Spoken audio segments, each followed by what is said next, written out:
So, like, it's my favorite commercial, man. It's Coke and it's a song. And the sound doesn't play, so I'm gonna have to sing it for you. And like I have my guitar, and I can't play the guitar, but it looks really cool. Okay, you ready? Here we go. I'd like to buy the world a home and furnish it with love. Grow apple trees and honeybees and snow white turtle doves. I'd like to teach the world to sing Perfect harmony. perfect harmony. Like to buy the world a Coke to keep it company. It's the real Like to thing. teach the world That's to the sing. world wants today. Perfect harmony. Coca-Cola. Like to buy Hey, what? I got a question. Huh. You know, it's really groovy how they got all these pretty people from all over the world come stand on a hill and sing about harmony and love. But you know, with all the wars and the riots and the protests, do you really think a soft drink can bring about world peace? Guess it depends on how thirsty you are.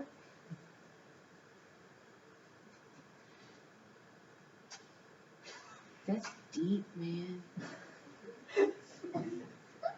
I gotta ponder that. Wow. I thought it was just a joke. Oh well.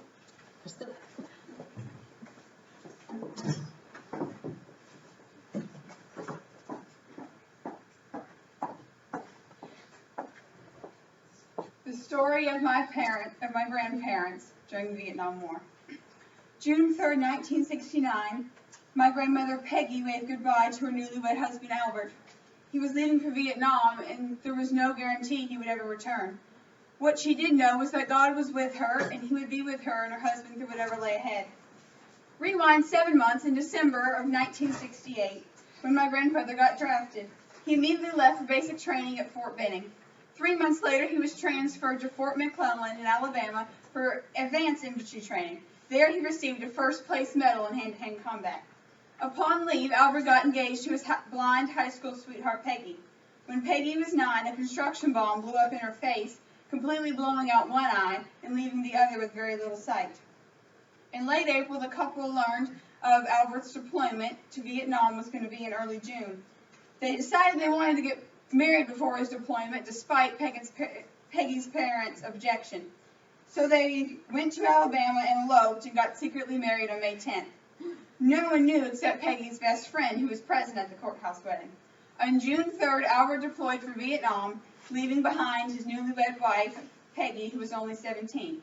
Still, no one else knew about their secret marriage. Upon arriving in Vietnam, Albert immediately volunteered for patrol. During his shifts, he would trek through deep rice paddies, dense forests, and very thick jungle, all the while carrying a 30-pound M60 machine gun. Once while on patrol, his friend, who was less than 20 feet in front of him, stepped on a landmine. It instantly detonated, completely blowing off his friend's leg. Albert said the scariest thing about being in the Mekong Delta was the woods, where VC snipers lurked everywhere. Everyone on patrol was in constant fear of that single crack that could kill you before you even knew what happened. Meanwhile, back in the States, his young wife and her family, who now knew of the couple's secret marriage, prayed for his continual safety. Albert's mother-in-law, Rebecca, wrote letters to Georgia's U.S. Senator Richard Russell for the return of her son-in-law. Rebecca informed the senator of her daughter's handicap and requested that Albert be home for the birth of the couple's first child in February of '70. Senator Russell went to action and petitioned for Albert's evacuation from Vietnam.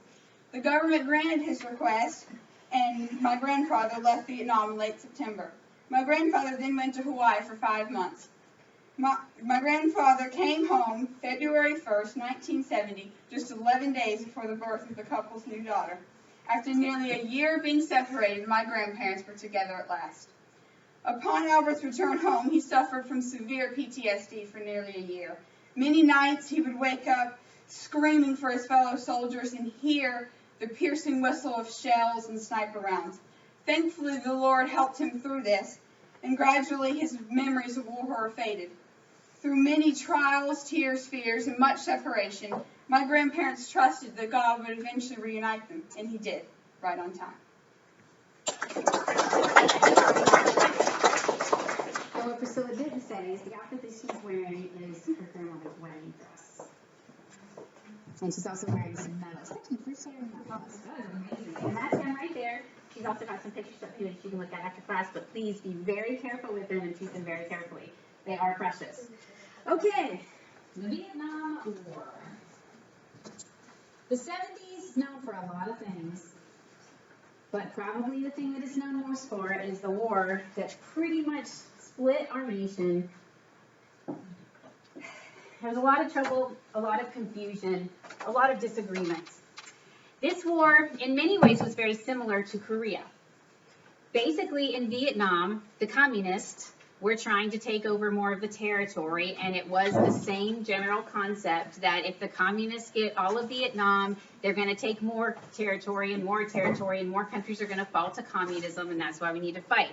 This actually started at the very beginning in the 50s, when you remember that was the big thing, was we've got to fight against communism. It spread through the 60s little by little, and by the 70s, our country was tired of war, tired of death, tired of this, like, why are we over there fighting this in the first place? There were a lot of different opinions about it. There was a draft, and a draft means the letters go out to the young men, usually starting at 18 years old, and say, you got to sign up for service, it's time to be a soldier. There were draft dodgers. One of them was a young guy named Bill Clinton. Some of them evaded the draft, some of them just refused. There were people out burning American flags. There were people protesting the war. It was a tough time. And one of the things that was very difficult about this war, why was this different than World War II? Well, for one, in World War II, we knew who the enemy was, and it was very clear what we were fighting against. In Vietnam, not so much. And the other thing about Vietnam that really kind of hit our country really hard was it was a war on TV. We didn't have this in the 50s. And as you remember, the 50s, they really protected the information that came to the American people because the war was far away. And so the people got a certain idea about what they wanted them to know. Well, things had changed. Now there was such a thing as live television in color. So on the news at night, people could be watching this kind of footage, and a mom or a brother or a son might see the person they love laying on the side of the road wounded before they even got a letter about it. So the American people is watching this battle, and it wasn't normal. It was like, where's the good guys, where's the bad guys, where's the line of people fighting? It wasn't like that at all. It's people running around in the jungles, snipers going after each other. You don't know who the good guys are and the bad guys. You don't know if a little kid has got a grenade. It was a rough war, and a lot of the guys who went had a lot of trouble recovering from it when they got back, particularly because a lot of the American people hated the war so much, and they didn't separate the war from the soldiers. So the soldiers came home and got spit on. They got called baby killers. They got called butchers. Like I said, it was a rough time. Now, for the people who were at home during this time, some of them were getting married, some of them were eloping. A lot of them were getting called up. This, if you're a ship expert, you'll be like, wait a second, these are brothers. Yes, that's true. But it's the only ones I could find. My dad went to Vietnam. He met my mom at a stoplight in California, where they were in a car of college girls and a car of Navy seamen. Long story, but they had what would be called a whirlwind romance. They wrote for a little while, they dated for a little while, and they also got married real quick. There are a lot of quick marriages, just like in all the other wars. When they got married, they were so poor they would eat peanut butter on pancakes, because that's what they had to eat. And then 10 days after their marriage, he got called up. It was time to go. So she had to go back home to her family. She was pregnant, didn't know it, and he got on the boat. And his boat was a fast frigate. I have a picture of it that I will pass around. Their job was to take ammunition and supply it to the battleships and things like that. What he says is basically they were on a floating bomb. This is his ship. I'll pass around so you can see it, and a couple of pictures of the 70s, which is them and their two little kids, and I'm the littlest one. So what they would do, they'd have to supply them in the middle of the ocean. I can't even imagine. So they get this big old wire, and they're both going, and they have to get it just the right spot, because, you know, if you've got a big bomb, you don't really want to be bonking each other. So they put the wire across, and they have to send the ammunition across without anybody bonking anybody else, et cetera, et cetera. So that was kind of his experience with the war in many aspects. He was gone for 11 months the first time, and came home to meet his first child, who was my sister. Now, did you get to see me go across yet? It's really cool. It's actually pretty neat. It's the same way they ferry people across sometimes. Well, while you're watching, I'll just tell you one story then. My dad was a supply officer, so his job was to kind of figure out how much food do we need to feed 1,000 guys on a ship for 6 months at a time, because that's how long they would be gone. And it's not like you can just guess about that, because if it gets to be 6 months in a day and you have no food and you have 1,000 people, that's a big problem. So his job was really important. He would decide the cans and the order of it, and they'd go in this big room, and it would come all the way out to the door, so that when they started the ship, you know, when they started their 6-month thing, you'd open the door and it's full of cans, and you pick the one right in front of you, and there was actually cans along the floor all through the hallway. You were walking on them until you started eating through them, and by the time you got done with your 6 months, you went in to grab the last can, and that was done. So that was a cool job in and of itself, and that's what I grew up thinking that my dad did. And then when I turned 25, he started telling stories that he had to promise to keep secret for 25 years.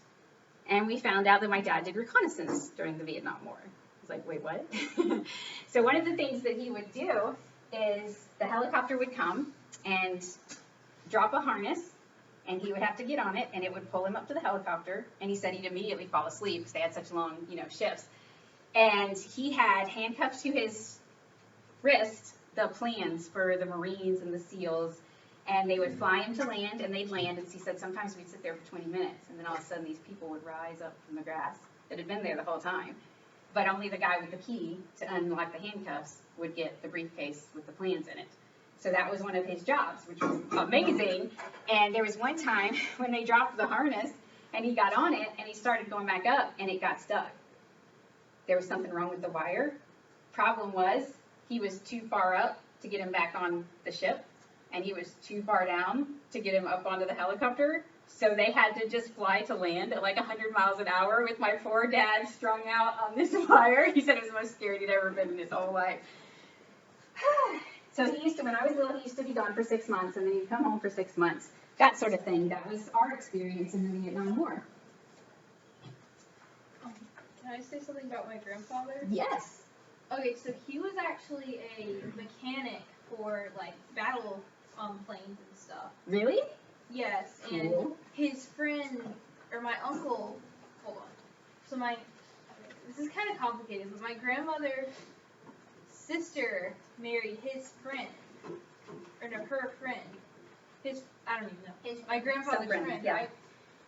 And he was actually a foot soldier, like somebody that would shoot it, and it was really, like, scary. That's what my grandfather said. And there's some things about the Vietnam War that you probably already know. But there may be something that you've never heard of before in your life, which I had not until Phoebe enlightened me in one of her essays. Do you remember the slinky that we talked about? The slinky was used during the war. And she's going to come tell you about it right now. Not as a toy. I mean, maybe they played with it. I don't know. The story of the slinky. The slinky was invented by an American naval engineer named Richard James in 1943. Slinky cat Richard left his old lady, Betty Jane, and 6 kiddos with no money, a nearly bankrupt company, and fled to Bolivia. But wait, bro, he also left that groovy slinky.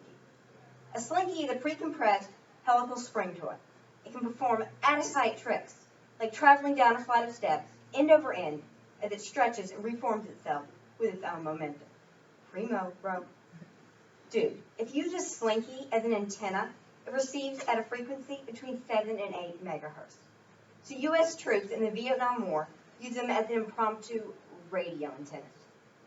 Soldiers would clip the end of the slinky onto a radio and run the other end up a tree or toss it over a high branch.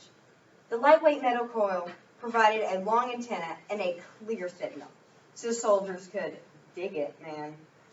Betty James popularized the brand with this series of far-out ads that caught the attention of customers. And in 1945, the Slinky was demonstrated at Gimbel's department store. The toy was a big hit, selling its entire inventory of 400 units in only 90 minutes. Yeah, baby. Betty went on to grow the company to a large and profitable enterprise, and then sold it to a firm for a boatload. Peace out, bro.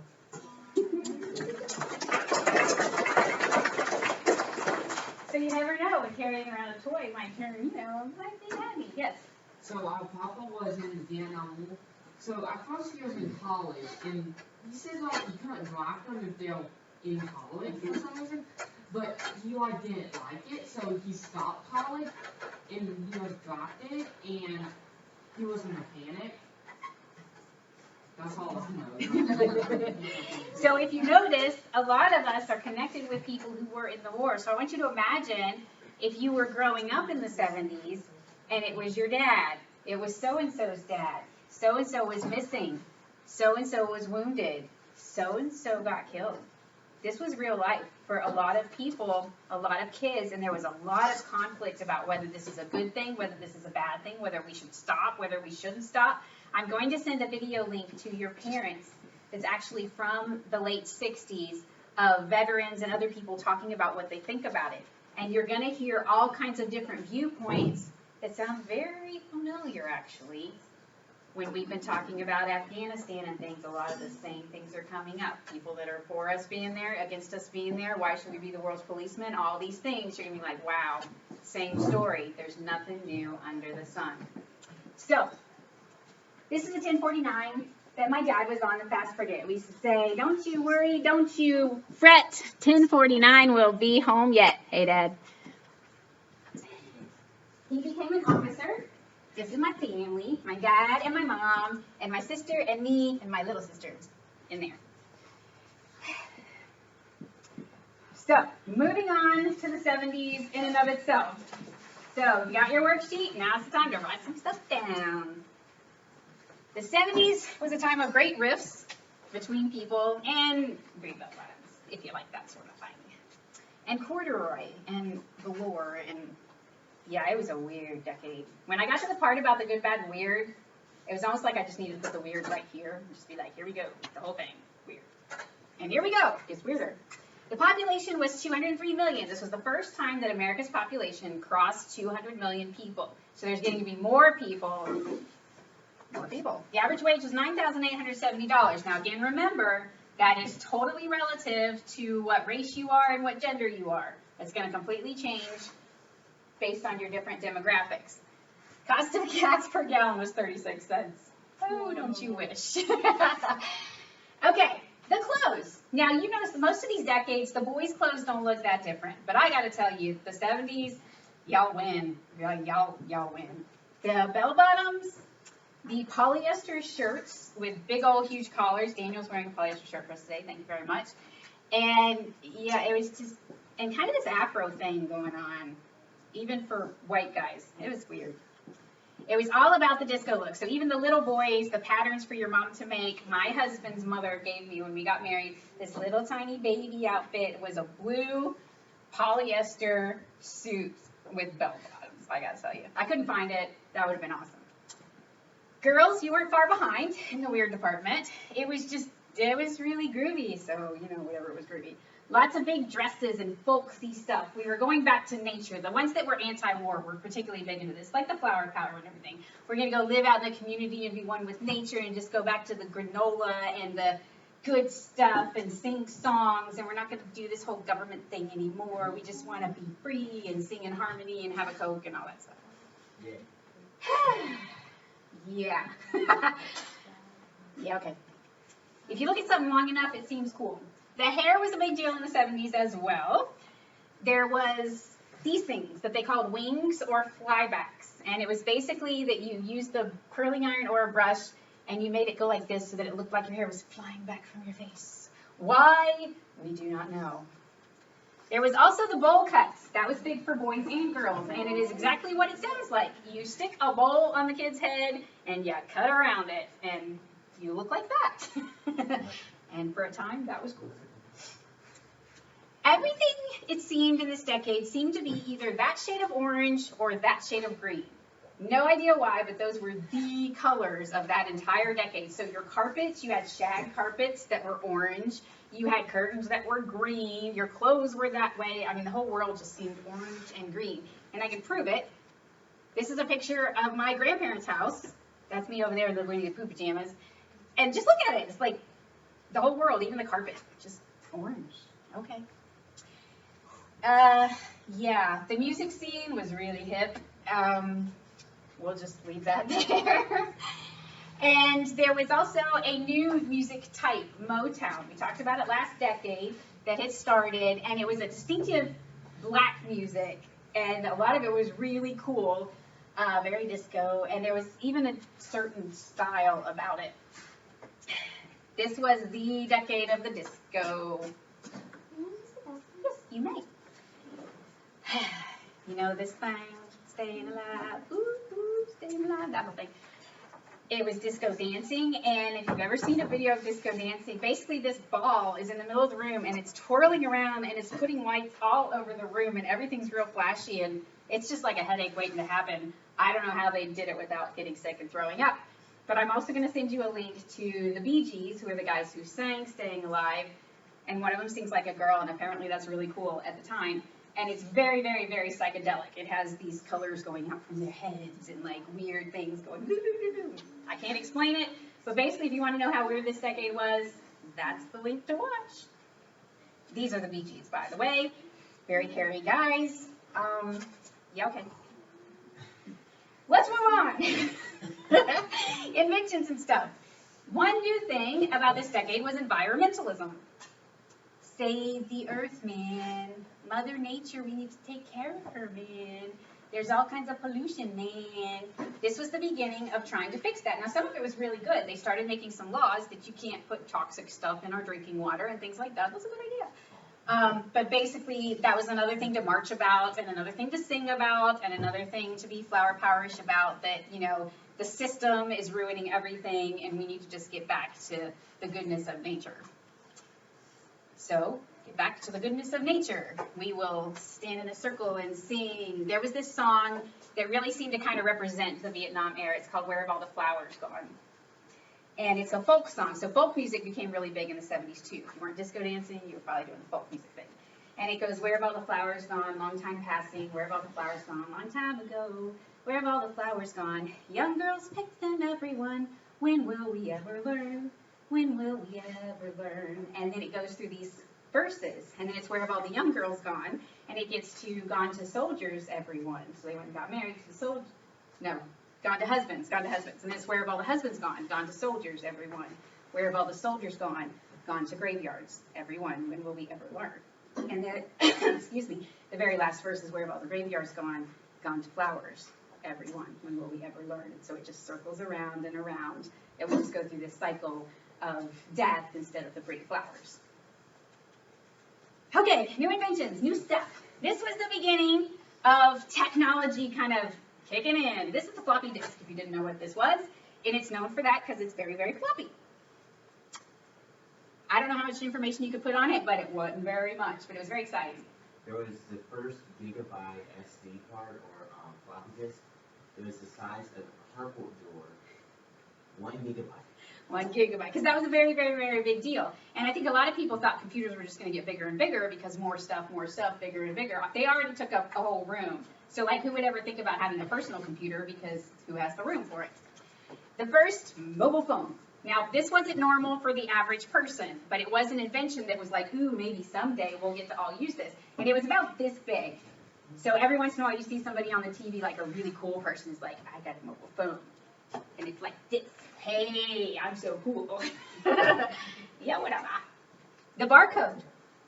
And this was a big deal because some people were like, whoa, this is the beginning of one world government. This is the beginning of revelation because, now everybody can keep track of everything, and now you've got things that scan, and there are numbers, and it's the mark of the beast, and all that kind of stuff. Turned out to not be so. Remember, there's always something to panic about. If it is, well, that means the Lord's coming back, so don't worry about it. Post-it notes. That's a good invention, and it actually wasn't on purpose. It was a mistake. The guy was trying to find some kind of glue, and it wouldn't stick. And it wouldn't stick and wouldn't stick. And then it's like, hey, let's just try it this way. And he became a millionaire. The first flip tab cola. Before this, they had the kind that you peeled off, and then you threw it on the ground, and then people cut themselves on it, and it was a bad idea. So this was a good thing. Save lives. Flip tabs. I'm going to read this, and I want you to see if you can figure out what this monstrosity of a thing is. It weighed 8 pounds, took 0.01 megapixel black and white photographs that were recorded onto a cassette tape. Cassette tapes are the ones with the little things. One image took nearly 23 seconds to take and could only be seen when the camera was connected to a TV set. This is the first digital camera. Like, who would want it? A lot of the things that are first, you're like, who in the world would want to use that? That's like crazy obnoxious. I'll just go back to my Polaroids, you know. The Walkman, yes, indeed. This was where you could take your music and carry it around with you. It's such a big deal. They didn't think it was going to be a big deal, and it went huge, super popular.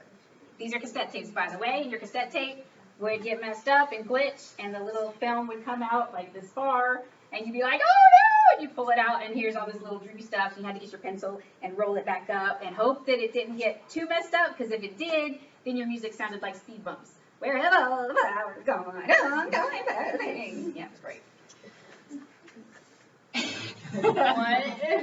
Voila! Apple computers.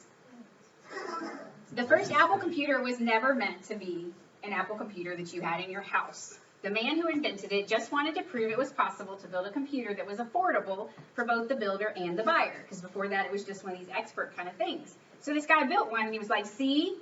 But there was this dude named Steve Jobs who was his good friend, and he convinced him to market and sell it as the Apple I, and it became the first product created under Apple Incorporated.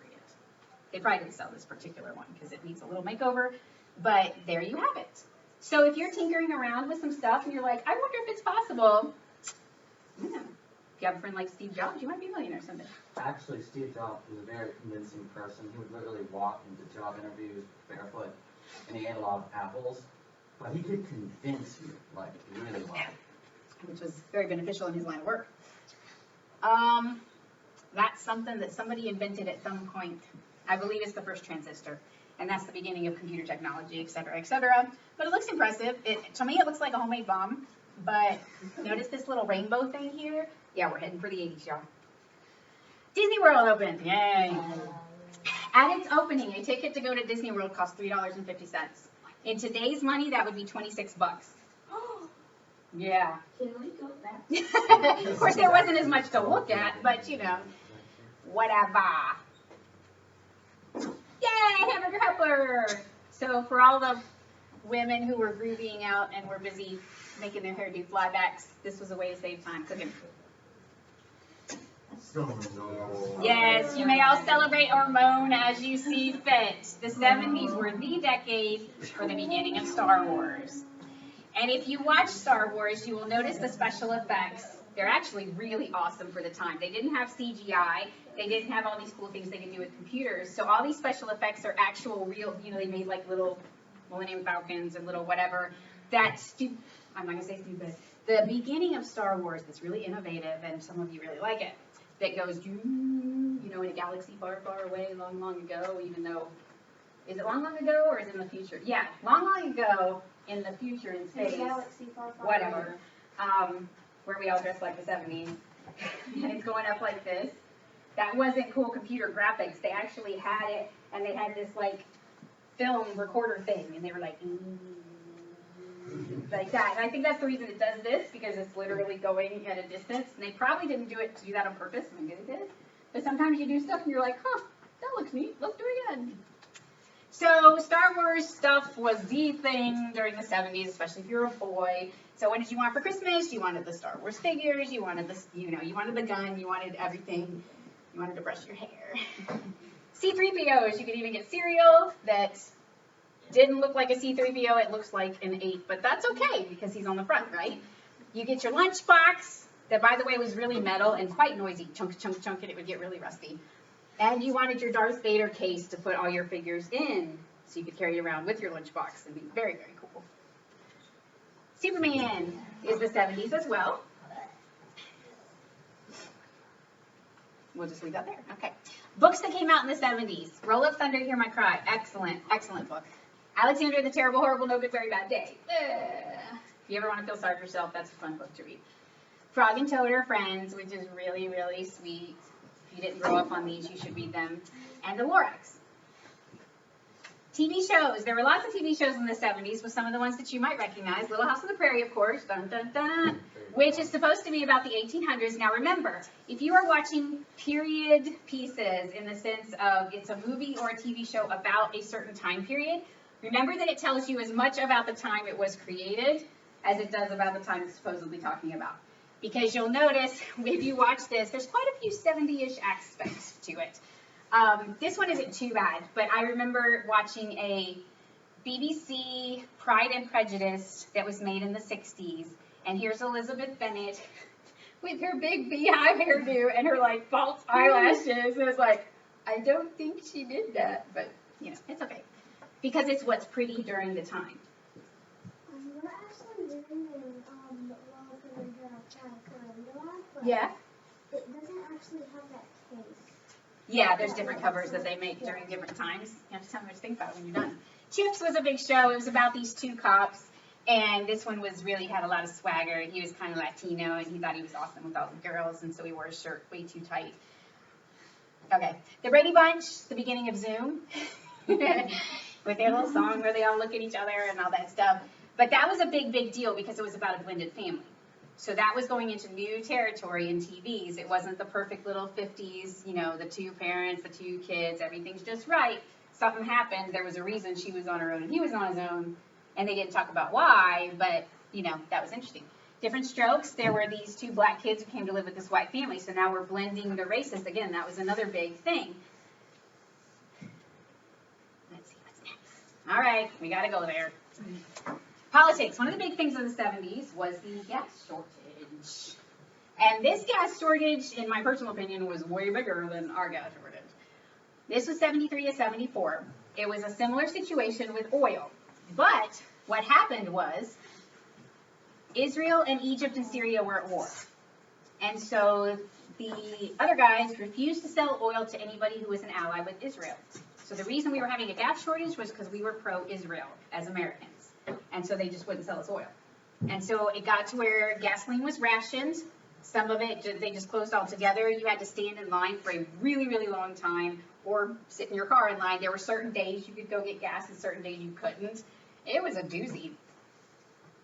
The national speed limit was lowered to 55 because of this, trying to save money on gas.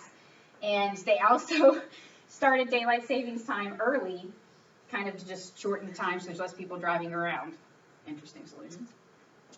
There's this guy. Now, Nixon is known for a lot of things. We could talk about a lot of things, but what he's most known for, as you probably all know, is the scandal of Watergate. So interestingly enough, regardless of how good he was a Republican guy, won by a landslide if I remember correctly, regardless of any good things he did, because he blew it, he lost his reputation, he lost his testimony, and he lost the presidency. He lost the trust of the American people. That tells you something. Your integrity is probably the most precious possession you have. Keep your integrity. So he was kind of I didn't do anything wrong, and I, you know, et cetera, and he tells stories about his little dog so that you felt like you could trust him and that sort of thing. But when Watergate came out, what happened was there was this hotel that Watergate was just the name of a hotel. I wonder if they changed their name afterward, because now it's like a total slang word. If you say Watergate or if you say something gate, it means a scandal where you're trying to hide things.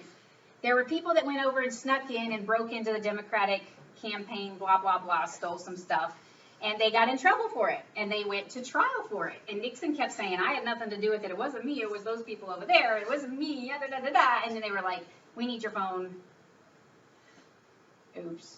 So he finally had to hand over the phone tapes And it was very clear that he was the one who had ordered this, and so now all of a sudden, not only was he part of it, but he lied about it, et cetera, et cetera. And so they're like, we should impeach him and whatever, so he decides to resign. And he did. The 70s was the decade of Roe versus Wade. January 22nd, 1973, Blackest Day in U.S. history. If you study Roe versus Wade, it was very similar to the Scopes monkey trial. There was a lot of manipulation involved. There was a lot of cultural, it was very on purpose. We'll just say that. Study it. Study what happened to the lady afterwards. I believe she spent the rest of her life trying to reverse it. It's a very, very interesting story. You can tell the culture at the time based on, some things like this. But this was a big protest against Roe versus Wade. Iranian hostage crisis. That was 1979. So we're getting to the end of this decade that is just so depressing because all these terrible things are happening, and let's make it worse. This was a situation in Iran. There was this guy taking over, blah, blah, blah, et cetera, politics, and he comes to the U.S. for sanctuary, which means protection. They got mad about it, so people stormed the U.S. Embassy and basically captured about, I think it was 60 of them, 60 Americans. And they're like, we're holding them hostage until you send that guy back to us. Well, the U.S. is like, no, we're not going to do that. So they're like, okay, no, neither are we. And so they would send videos of parading these guys through the streets with blindfolds. It was bad. It was really bad. So the president at the time, he tried this one thing that didn't work, and I think it ended up in a big mess. Yikes, we're in trouble. So this lasted 444 days. It kind of was the ruin of one president and kind of the start of another president, but that gets into the 80s, so we'll have to talk about that next week. So the end of the 70s, we pulled out of Vietnam, but we basically lost, and the president turns out to be a liar and cheat, and now a bunch of our people are being held hostage in Iran, if you want to say it correctly, and just stop, So you can kind of see why they wanted to go hang out in a room with a big disc golf ball, and just do this for a little while. All right. Christianity and values. What about the 70s? What were we doing in the 70s? This was very, very interesting. Something to study on your own. There's this thing called the Jesus movement. And the people in Jesus movement were called Jesus freaks. I don't know if you've ever heard of this before. But it was basically a group of people who were in the culture, but they had found the Lord and they wanted everybody to find Jesus. Because Jesus was the solution. It wasn't just the environment or just the flower power, just getting back to nature. This is the real deal. So they went around in flowered buses that said Jesus loves you and things like this. They would have big rallies. It was very much of the time, but they were also into 70s music, but they made it Jesus music. There's a very interesting thing in our culture because it was one of the first times that they were taking a segment of the culture that most of us would say is worldly, and they were like, let's make it about Jesus. So let's put Jesus on our t-shirts, and let's put Jesus on our headbands, and let's make Jesus cool. And now he was part of the, the Harley Davidson groups driving around with the Jesus on their back. And it was just really interesting. It was kind of controversial among the Christian community, I believe, because of their music and their clothing and just their way of doing things. Is that okay? Is it not okay? You can have a good conversation over dinner about that one. But this is really interesting to study and to see kind of what happened and, who it involved and who it affected. Here's some of the buses. So, this guy over here, okay, he's wearing jeans, he's got no shirt on, he's got a necklace, his hair looks like he hasn't brushed it in a week. He's giving the gospel to some other hippie guy. It's not what we're used to seeing, but does that mean it's bad? Okay, the bad, the good, the weird. Here we go. I started putting the bad first because it's depressing. So let's do the bad first and get it out of the way and then go to the good stuff. The bad stuff, I didn't even put a picture with it because I don't want to glorify it in any stretch, was drugs. This is a list. Jimi Hendrix, Marion Ganser, Alan Wilson, Baby, blah, blah, blah, Janis Joplin, Jim Morrison, Vegeta, drug overdoses. They died. All of them are young, in their 20s. This is just a few. This isn't all of them. This is just up to 1972. I stopped. What was the point? The list would get longer and longer and longer and longer. The musicians, it was a drug time, and they were dying. There was this time of hopelessness, despair, there's no point and stuff, so we're just going to get high and et cetera, and a lot of them got too high and they died. So don't do this. Don't do this to yourself. It was very destructive behavior, and this is just the music scene. We're not counting all the people in the other parts of culture, same situation, same problem. Drugs are horrible. Don't do it. Nuclear leak in America. Don't know if you knew about this one. This is 3 Mile Island, which is up in Pennsylvania. I've seen this. It's really creepy. There's these big, huge things. They're obviously not in use anymore.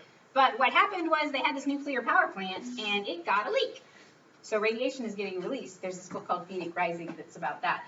And so, of course, big panic. Is all of America going to die and get radiating, all that kind of stuff. So that was a big little piece of news. The Kent State Massacre, as it is called, this was a protest on college campuses. You remember there's protests all over the place about all kinds of different things. This one was anti-war, the Vietnam War. And so there's a bunch of college students that start getting together and doing this protest. Well, the protest is one thing. Then it starts getting violent, and it starts getting way out of hand, and it lasted about 3 days. You're getting like 1,000 people together, and it's just getting bigger and bigger. It's turning into a mob. Do they really care about the war, or are they just enjoying throwing, tear gas at people? So they tried to bring people in to stop it. Then they brought other people in to try and stop it. So then he finally calls, I believe, the National Guard. What's it called? Kent State, K-E-N-T. And so the National Guard is facing off all these kids, gets really ugly, and at some point, the guys with guns turn around and shoot into the crowd. That's not a good idea. I believe 4 students got killed and a bunch of them got wounded. Of course, this was huge national news that our military is shooting our own kids. It was bad. The way the veterans were treated when they came home, that was bad too. I really love it that now you guys say things like thank you for your service and stuff. It's so cool. Do that. If you see a guy with a Vietnam hat on, that's really, really cool. Okay, the good stuff. It was the bicentennial. 200 years of our nation. Yay! We are in big trouble, but let's fix something. Let's be cheerful. So for a little while, people were wearing American flags and doing stuff, and that was cool.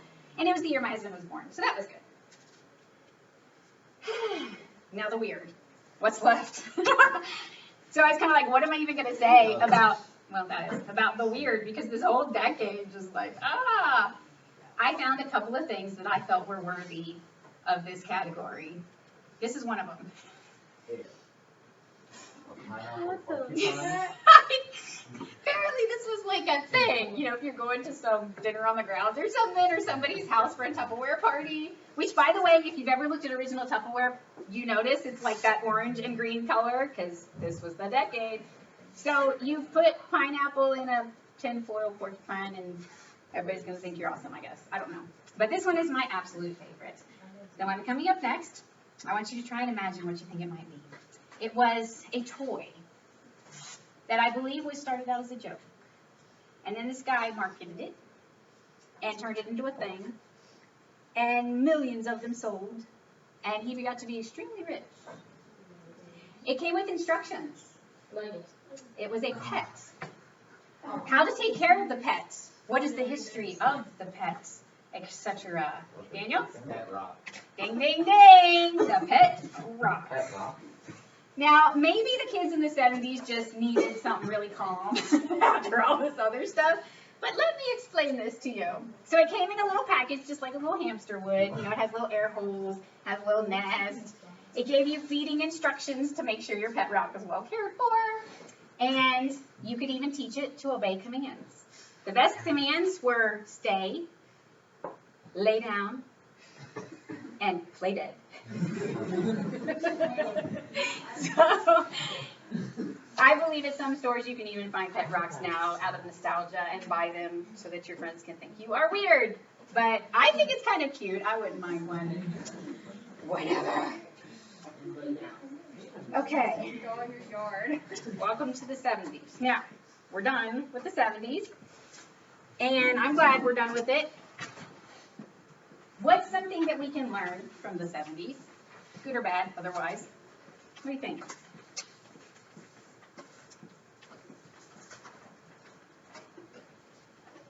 Also, the Navy SEALs were sent to Vietnam War too. That's correct. Did anybody learn anything from the 70s? How about yeah. To get a pet rock. Get a pet rock. But like, don't do drugs. Yeah. There's a lot of people really angry, and I feel like, like the people who are fighting and rioting against war, you're hurting people by rioting. Like, you want people to stop dying, but then you're trying to hurt people too. So, Okay. So that goes back to like MLK saying hate breeds hate. It doesn't stop hate. It just creates more hate. Love is the only thing that can stop hate. Yeah. Okay.